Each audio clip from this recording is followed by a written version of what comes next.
வணக்கம். வருகிற ஜனவரி 25 முத்தரையர்களின் அரசியல் அதிகார மீட்பு மாநாடு. எதற்காக இந்த மாநாடு அப்படின்னா, 30லிருந்து 40 சட்டமன்ற தொகுதிகளில் ஒரு முத்தரையருக்கு தான் வாக்களித்தார்னு சொன்னால் 30லிருந்து 40 சட்டமன்ற உறுப்பினர்கள் சட்டசபைக்கு போகணும். ஆனால் இன்றைக்கி அதிமுகவிலும் திமுகவிலும் சேர்த்து 5 இந்த சட்டமன்ற உறுப்பினர்கள் தான் இருக்கும். இதை மாற்றணும். நாமளும் அரசியல்வாதியாக மாறணும். அரசியல் அதிகாரம் ஒன்றுதான் இந்த மக்களுடைய வாழ்வியலை மேம்படுத்தும். வீர முத்தரையர் முன்னேற்ற சங்கமும் தமிழர் தேசம் கட்சியும் இந்த பெரும் மாநாடை ஏற்பாடு செய்திருக்கிறது. தமிழகத்திலே எந்த சமூகம் எல்லாம் மாநாடு என்கிற பெயரிலே பெரும் கூட்டத்தை கூட்டுகிறார்களோ அவர்களை பார்த்து மட்டும்தான் திராவிட கட்சிகளும் தேசிய கட்சிகளும் பயப்படுகிறார்கள்.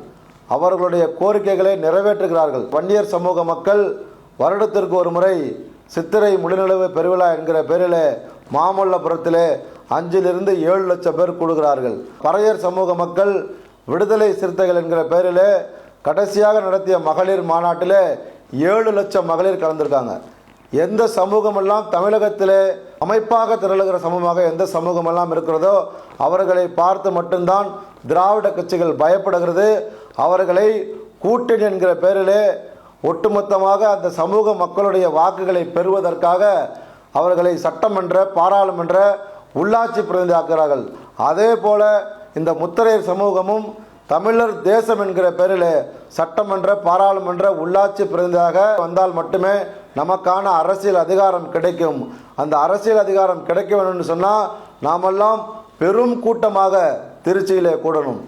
கட்சியை மறந்துடணும். நான் அதிமுககாரன், திமுககாரன், பிஜேபி, காங்கிரஸ்ன்னு சொல்லாமல் நான் முதலிலே ஒரு முத்தரையன், அதற்கு பிறகுதான் அதிமுக, திமுக, பிஜேபி போன்ற கட்சிகளில் இருக்கிறேன் என்பதை உணர்ந்து அனைவருமே இந்த மாநாட்டிலே கலந்து கொண்டு நமக்கான அரசியல் அதிகாரத்தை மீட்க வீர முத்தரையர் முன்னேற்ற சங்கத்தின் சார்பிலும் தமிழர் தேசம் கட்சி சார்பிலும் உங்களை அன்போடு அழைக்கிறேன். நன்றி.